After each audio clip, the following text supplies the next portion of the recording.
Welcome to Agri-Pulse Newsmakers, where we aim to take you to the heart of ag policy. I'm your host, Lydia Johnson. Our guest this week is the executive head of Terrain, John Newton, who joins us to discuss trade and the farm economy. But first, here's this week's headlines. New polling shows that a majority of U.S. ag producers see an economic crisis or the possibility of one on the horizon. A Farm Journal survey commissioned by the National Corn Growers Association in late August and early September showed that almost half of the 1,000 farmer respondents agreed that the U.S. is on the brink of a crisis.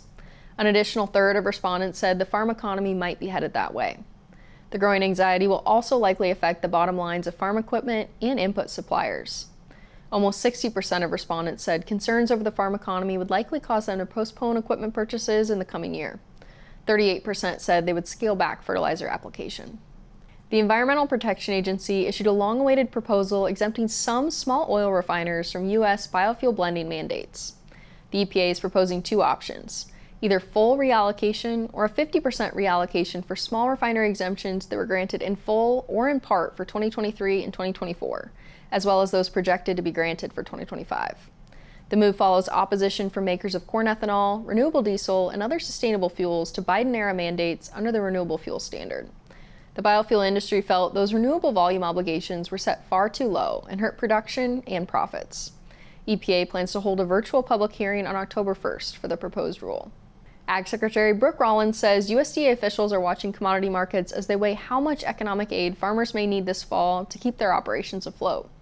Speaking at the National Association of State Departments of Agriculture annual meeting, Rollins acknowledged the difficult position farmers are in as commodity prices remain low and trade disruptions chip away at export markets. With the ag economy in dire straits, the pressure on the Trump administration to make trade deals to open up new markets for U.S. producers continues to grow. Rollins joined President Trump and senior administration officials in the United Kingdom for trade discussions this week. She said U.S. ethanol producers would join her to meet with potential buyers. The UK trade deal framework could greatly benefit U.S. beef and ethanol exports. Harvest is beginning, and China has not yet made a purchase of U.S. soybeans from this fall's crop. We asked John Newton, the executive head at Terrain, how long this lack of purchasing could go on. Well, I think a lot depends on when the president is able to secure a deal with the Chinese. Typically, 70% of our soybean exports to China occur between November and April. So we don't have a long runway for soybeans to ultimately move. But I do believe if we get a deal that we could see the Chinese, continue to buy our soybeans for a longer period of time and forego maybe making those purchases to Brazil. So I think there's still a tremendous opportunity ahead of us to move those soybeans if we get a deal with China. And China has pretty ample storage now, and it's interesting, Brazil's second crop will be harvested later this year in March. I mean, what threat do you see Brazil posing to the U.S. global market access, and can China avoid making commodity purchases from the U.S. altogether with their harvesting season?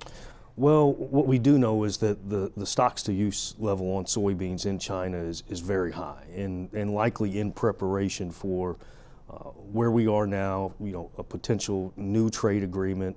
They needed a window of opportunity to negotiate. Could they survive without purchasing U.S. beans, potentially by drawing down their stocks and then relying on that next Brazilian harvest?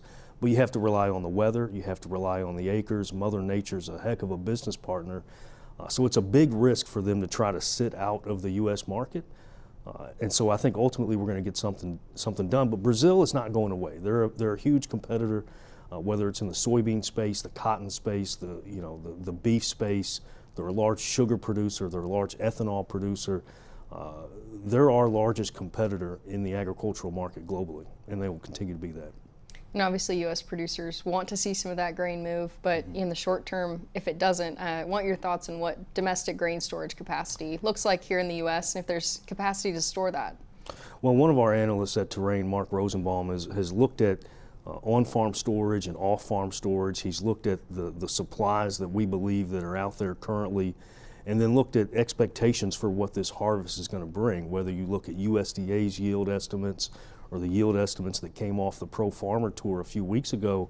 And the reality is it's going to be pretty tight. In some parts of the country, especially in the upper plains, we're going to produce more than we have storage capacity. And that's a challenge. As we just mentioned, China's not buying any beans. The basis in the Red River Valley is very low, about $1.80 under the Chicago price for beans. So that's a concern. And if you're not moving them out of the Pacific Northwest, you got to store them or move them down into the Gulf.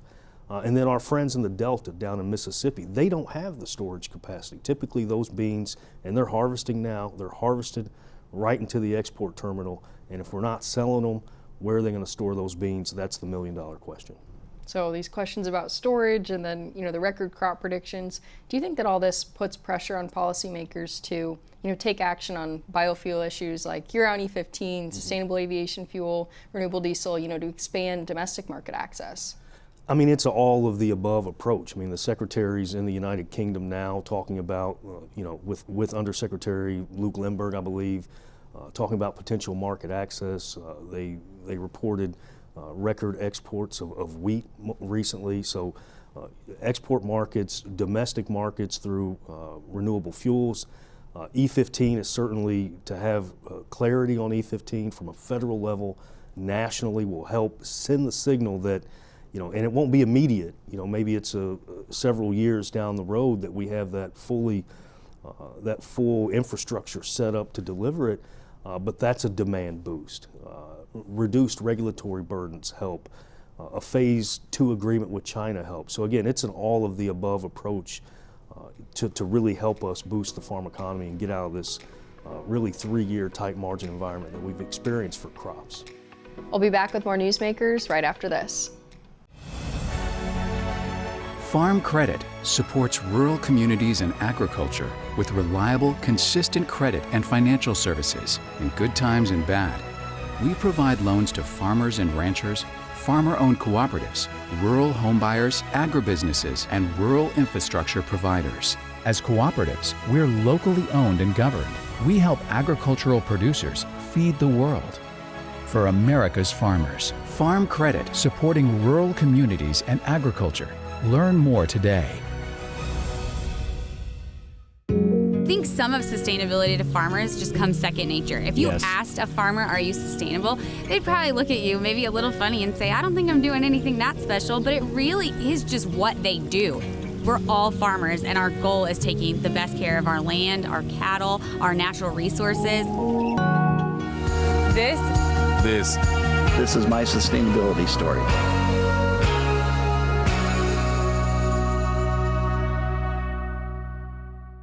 Welcome back. Ag Committee leaders have been in support of Farm Aid this fall, and Ag Secretary Brooke Rollins said she'll be watching commodity markets to weigh how much assistance farmers will need. We asked John Newton, the executive head at Terrain, how much emergency financial assistance farmers could need.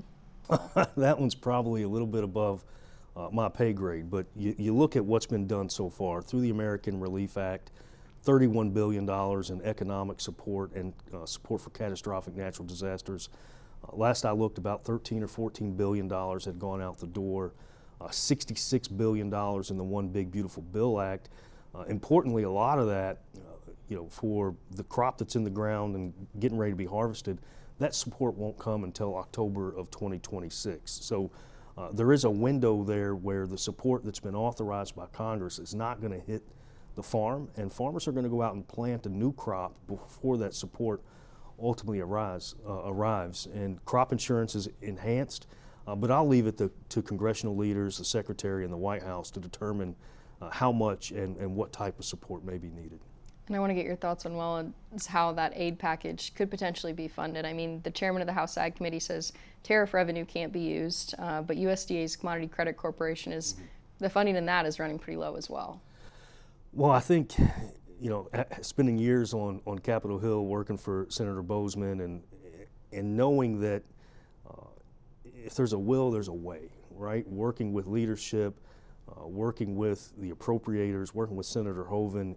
If Congress wants to do something, if the White House wants to do something, they'll look and see what tools they have in the toolbox and ultimately deliver for agriculture.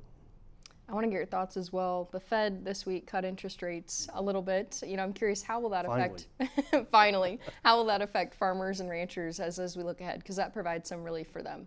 Well, so I think it's twofold, really, and I think you saw a 25 basis point cut this week. Expectations are we could see 2 more of those. And that should provide, some lower interest rates, certainly. The challenge is if you're trying to restructure debt and where the treasuries are today, the 10-year treasury, the 2-year treasury, the 3-month treasury. Right now they're all huddled together really tightly, as if you're in a football huddle.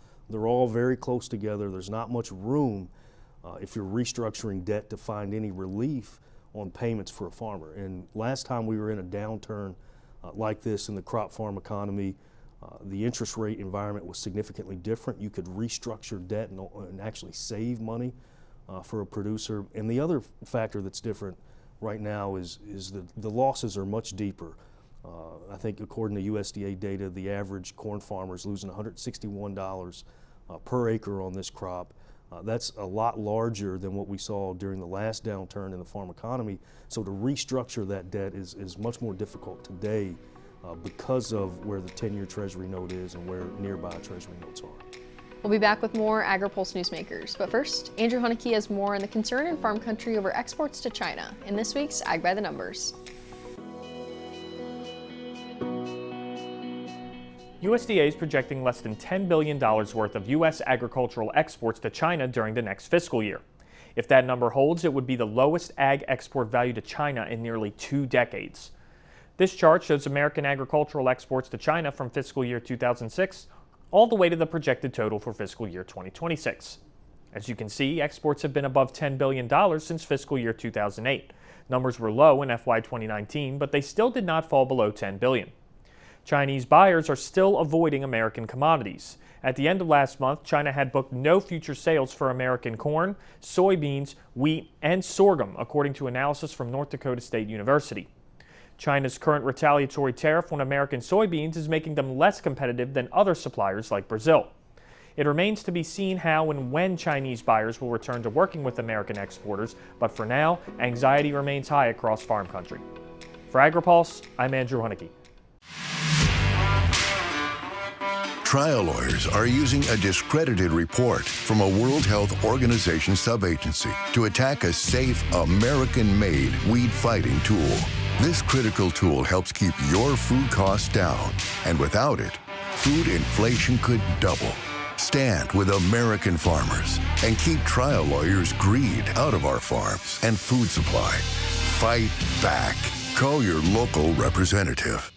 Clean Fuels Alliance America is leading the way toward cleaner air, stronger local economies, and reduced dependence on fossil fuels. The industry uses more than 1 billion pounds of soybean oil every month to produce clean fuels.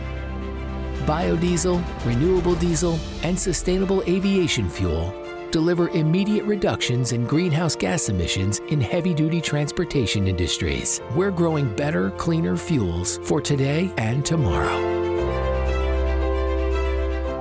Welcome back. New polling shows that the majority of U.S. ag producers see an economic crisis or the possibility of one on the horizon. We're joined by Krista Swanson with the National Corn Growers Association and Brandon Lips with Caprock Strategies on our panel today. To begin, we asked Krista about that report and the state of the farm economy. Yeah, so we surveyed over 1,000 corn farmers from across the U.S. And like you mentioned, the results reveal some serious concerns about the state of the ag economy and farmers' financial situations. One of those questions that we asked was, how concerned are you about your farm's financials compared to a year ago? And 2/3 said that they were more concerned. Another question that we asked was, do you think that the U.S. ag economy is on the brink of a farm crisis? And nearly 80% said that they believe the U.S. Farm economy is on the brink of crisis or maybe on the brink of crisis. And so, I think those results are really telling and really important to have out there right now, especially when we think about earlier this month, the USDA coming out with some farm income numbers that would show or indicate that the farm economy is doing okay. But that includes a lot more than just the crop sector or what some of our farmers are actually feeling. Krista, there's a lot of pressure on the nation's producers, including input costs right now. So I'm curious, are you seeing producer sentiment ripple through the broader farm economy, like equipment and input sales as well? Yeah, there's definitely that ripple effect throughout the economy. And farm input costs at really high levels, record high levels, really since 2022. There was the big jump from 21 to 22. And then, specifically looking at the cost to produce corn, it's stayed about the same since 2022, but prices have changed a lot since then. And yeah, that ripple effect, one of the other results of our survey, we asked what changes might you be considering for 2026, and 58% of farmers said cutting back on equipment purchases. When we see farmers making those types of changes, the number two was cutting back on fertilizer application. So collectively, if farmers are cutting back on purchases of some of those types of products, that impacts retailers and the people who work at those retail locations and the manufacturers, and really it just has this ripple effect throughout the supply chain, which impacts the whole economy and households throughout the economy. And Brandon, bringing into the conversation, the Make America Healthy Again Commission released their final report last week. Reviewing that, what differences do you see from the first edition, and how did you see ag groups respond to the release of that report? Sure. I think the response of agriculture overall to the report was generally positive. We are excited to see that the administration has listened to the ag groups. You've all heard Secretary Kennedy talk about how many meetings they've had with ag groups between HHS, the White House, and certainly USDA since their initial assessment report came out. The thing is, I think all Americans agree that we have a health problem in this country. We have a health problem with our children, with our adults, and it needs to be solved. And we certainly congratulate the administration for making sure that they're focused on that, but extremely encouraged that they have taken the opportunity to hear from constituencies. Secretary Rollins, I believe, has done a great job advocating for agriculture and ensuring that those across the spectrum who haven't been involved in agriculture understand that ag inputs go through a strict regulatory process and scientific review before they're approved for use in our food supply. I think the administration across the board under the leadership of President Trump heard that, and they're going to look at the science and make sure that they're not making emotional decisions on the front with regard to agricultural inputs. We'll be back with more of our panel discussion right after this. I think some of sustainability to farmers just comes second nature. If you asked a farmer, are you sustainable? They'd probably look at you maybe a little funny and say, I don't think I'm doing anything that special, but it really is just what they do. We're all farmers, and our goal is taking the best care of our land, our cattle, our natural resources. This is my sustainability story.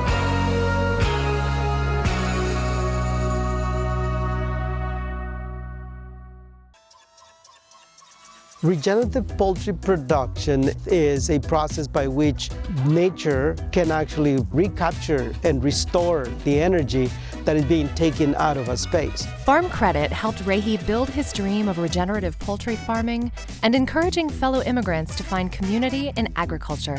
Nothing beats a farm. I'm just pursuing happiness. Learn more at farmcredit.com/beginning. Welcome back. The Make America Healthy Again Commission report could have a large influence on the Dietary Guidelines for Americans, which provides a framework for nutrition suggestions. Brandon Lips helped lead that process in 2020 while working at USDA. We asked him what differences there could be in the new edition of the Dietary Guidelines expected to be released this fall.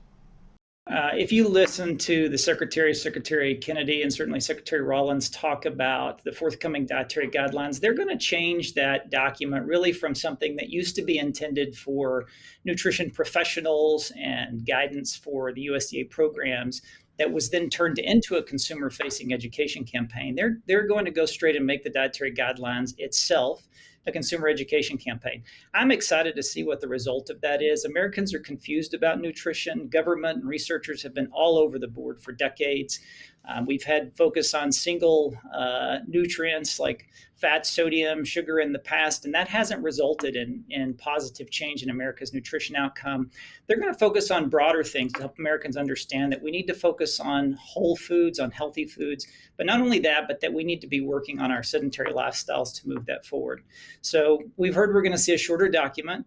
They're going to focus on whole foods. We don't know exactly what that means. Obviously, our food supply is built on some processing of food, and not all processing is bad. There is currently a request for information out between USDA and HHS that's asking folks to provide input on how we would define ultra-processed foods. That's a critically important definition as we look at nutrition in this country. So excited to see what comes in the dietary guidelines, but very encouraged the administration is taking a science focus, that they're slowing down a bit and making sure that they get this right.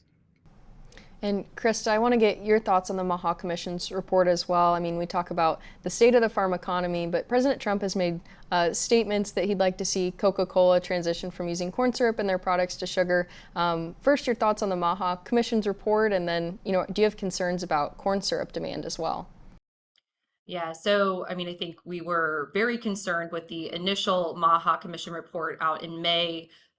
Really, really from the perspective, like also we care about the science, and we wanted to see a science-based approach. And some of what was in that first report was not science-based, especially when it came to pesticides, which are really important to corn growers and used across nearly all corn acres in the United States. So that was something that we worked really hard to communicate with the administration and some of the agencies engaged in this. And so we were pleased with the latest report that didn't took a more science-based approach and didn't address some of the unfounded pesticide attacks that were in the first one. So pleased to see that. As far as the high fructose corn syrup goes, right now in the situation we're in, where we're looking at a 16.8 billion bushel corn crop, we certainly don't want to see any threats to any demand segments out there. And so,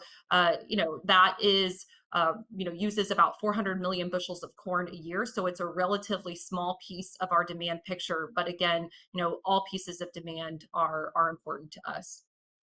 And Brandon, as we wrap up here, analyzing the findings from the Maha report and looking ahead to the DJAs, what changes do you anticipate to crop demand and participation in assistance programs like SNAP and WIC, that these reports could change demand in the future? In the past, certainly the dietary guidelines are used to set purchasing restrictions for government feeding programs, from school lunch to SNAP, which spends $150 billion a year. There's a big focus on that. They're now talking about how that might affect the VA and certainly food purchasing for our military program. So just from the government perspective, it can cause a huge impact on purchasing across crops. But also, as they're looking to make the dietary guidelines more consumer focused, if consumers actually listen to the government for the first time, certainly with the platform that this administration has, we could see huge shift in purchasing with regard to what agricultural products are turned into nutritious food. We'll be right back with more Agri-Pulse Newsmakers. But first, Andrew Haneke looks at the improving state of global food security in this week's Map It Out. USDA's most recent global food assessment report shows food security is improving and could improve significantly by 2035. This map shows the percentage change in global food security in countries that participated in the department's global food assessment from last year to this year. Food security is expected to improve this year in all countries marked in blue. The countries marked in green are expected to have lower food security this year. Every country involved in this assessment is classified as either a lower or middle income country. ERS estimates 13.5% of the population in these countries will be food insecure, which is more than 26% less than last year. Looking ahead, ERS predicts food insecurity to keep decreasing over the next decade. They believe that by 2035, nearly 45% fewer people globally will be food insecure compared to today. For Agri-Pulse, I'm Andrew Haneke. Trial lawyers are using a discredited report from a World Health Organization subagency to attack a safe, American-made weed-fighting tool. This critical tool helps keep your food costs down, and without it, food inflation could double. Stand with American farmers and keep trial lawyers' greed out of our farms and food supply. Fight back. Call your local representative. Clean Fuels Alliance America is leading the way toward cleaner air, stronger local economies, and reduced dependence on fossil fuels. The industry uses more than 1 billion pounds of soybean oil every month to produce clean fuels. Biodiesel, renewable diesel, and sustainable aviation fuel deliver immediate reductions in greenhouse gas emissions in heavy-duty transportation industries. We're growing better, cleaner fuels for today and tomorrow. Thanks for joining us for another episode of Agri-Pulse Newsmakers. Next week, both the House and Senate are out of session. We'll bring you a special edition of the show from the Women in Agribusiness Summit in Orlando. And there's still time to register for the Kansas City Ag Outlook Forum. You won't want to miss conversations with Ag Secretary Brooke Rollins, USDA Chief Economist Seth Meyer, and other ag leaders on September 25th. Tune in next week and check our website anytime for the latest developments in all things food, farm, and fuel policy. For Agri-Pulse, I'm Lydia Johnson. Thanks for watching.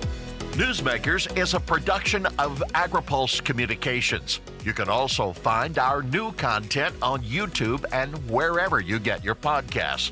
And don't forget to follow Agri-Pulse and our correspondents on social media to get breaking news and more. For agriculture, trade, food, environment, and regulatory news, your source is agripulse.com.